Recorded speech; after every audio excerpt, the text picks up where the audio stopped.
And all my life you have been faithful. And all my life you have been so, so good. With every breath that I am able, oh, I will sing of the goodness of God. 'Cause your God's running after, it's running after me. Your God is running after, it's running after me. With my life, surrender now. I give you everything.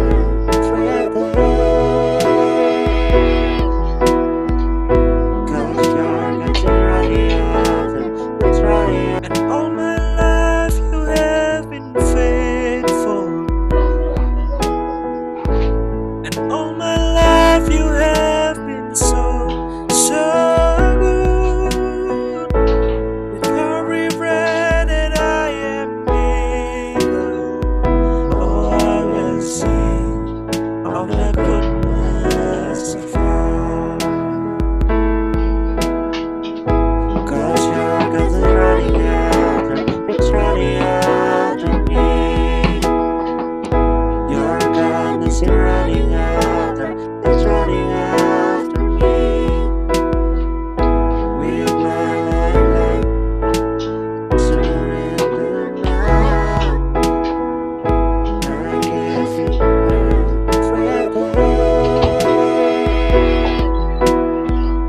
'Cause your God's running after, it's running after. And all my life you have been faithful. And all my life you have been so, so good. With every breath that I am able, oh, I will sing of the goodness of God. 'Cause your God's running after, it's running after me. Your God is running after, it's running after me. With my life, surrender now. And Jesus answered and said unto them, Take heed that no man deceive you.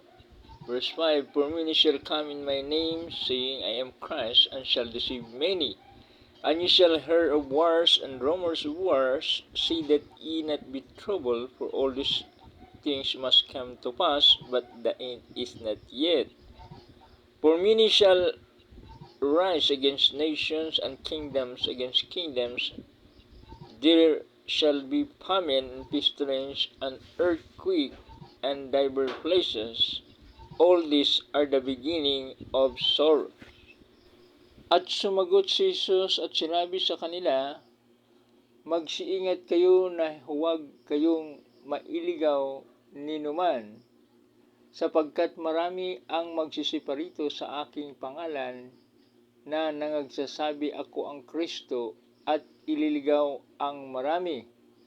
Ang mga kakarinig kayo ng mga digmaan at mga alingasaw ng mga digmaan, ingatan ninyo na huwag kayong manggugulumihan sapagkat kinakailangang ito'y mangyayari datapwat hindi pa ang wakas. Sapagkat magsitindig ang bansa laban sa bansa at ang kaharian laban sa kaharian at mga kagutom at lilindol sa iba't ibang dako. At dito nakita natin ang First World War began in July 20, 1914 at lasted in November 11, 1918. At ang pangalawang digmaan ay nag-umpisa sa Europe noong September 1, 1939. So dito makikita natin sa verse 7, sapagkat magsitindig ang bansa laban sa bansa at ito'y nangyayari na at ang kaharian laban sa kaharian at mga kagutom ang pinaka malakas na gutom sa kasaysayan. The Great Chinese Famine, the largest famine in the human history, that was led to an estimated 33 million deaths from starvation. Siguro probable ito yung mga panahon ni Mao Zedong na 30 to 45 million deaths, at ang karamihan doon ay itong tinatawag na gutom, famine, or starvation. So pestilence din ang iwayari din ito, Black Death, bubonic plague, no? Sa Europe naman ito. Pero dito makita natin ang tinatawag na earthquake sa verse 7, no? Sa versikulo 7, lilindol sa iba't ibang dako. Ang pinakamalakas na lindol ay nangyayari doon sa Valdivia, Chile, 23 of May 1960, magnitude 9.5. This earthquake killed 1,600 people, injured 3,000, and displaced 2 million, cost US estimated 550 million, at ito ang nasakop ng tsunami na miabot gikan ngadto sa Hawaii, Japan ug sa Pilipinas. At sa Pilipinas, ang nangyayari na pinakamalakas na lindol ay yung Muro Gulf earthquake that was August 17, 1976. The earthquake was accompanied by destructive tsunami, at itong tsunami nito, mga estimated, ang namatay ay 5,000 to 8,000 fatalities. So that was when this earthquake ang famine. Pero anong sinasabi dito? Na datapwat ang lahat ng mga bagay na ito ay pasimula ng kahirapan. And many false prophets shall arise and shall deceive many, and because iniquity shall abound, the love of many shall wax cold. But he that shall endure unto the end, the same shall be saved. And this gospel of the kingdom shall be preached in all the world for a witness unto all nations, and then shall the end come. Verse 15, when ye shall see the abomination of desolation spoken of by Daniel the prophets, and stand in the holy place, whoso readeth, let him understand. Ito yung kasuklam-suklam. Kaya pagkakita ninyo ng kasuklam-suklam na paninira ng sinalita sa pamagitan ng propetang Daniel na nagtatayo ng dakong banal, unawain ng bumabasa. So ito yung panahon ni Antiochus Epiphanes the fourth, the madman, the king of Syria, captured Jerusalem in 167 BC. Desecrated the temple by offering the sacrifice of a pig, no? Ito yung karumaldumal na ang baboy pa ang inaalay doon sa altar, at nagtayo doon na si Zeus, the god of Greeks, the abomination of desolation, seeking to prohibit Judaism and Hellenize the Jews. Antiochus forbid religious practice and commanded that the copies of the law be burned, all of which. For there shall arise false Christs, false prophets, and shall shew great signs and wonders, insomuch that if it were possible, they shall deceive the very elect. Now learn a parable of the fig tree. When his branch is yet tender and putteth forth leaves, you know that summer is nigh. So likewise ye, when you shall see all these things, know that it is near, even at the door.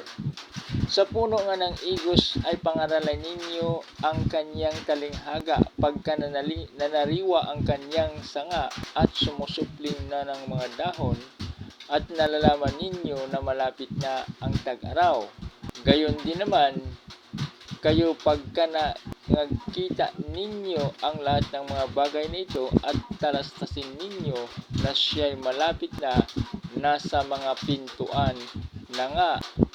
Ang puno ng igos, ang ibig sabihin dito ay during the time when the state of Israel became a nation on May 14, 1948. That was the time that Ben Gurion, the head of the Jewish state on the time, the establishment of the Jewish state, the independence that was during the time proclaimed President Harry Truman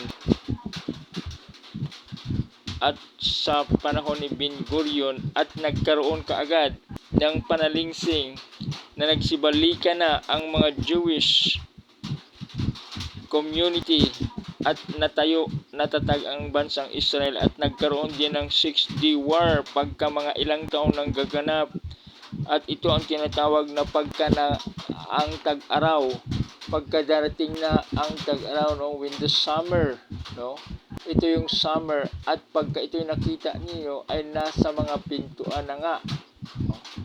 Gayon din naman kayo, pagka nakakita ninyong lahat mga bagay na ito, talastasin ninyo na siya ay malapit na nasa pintuan na nga. And all my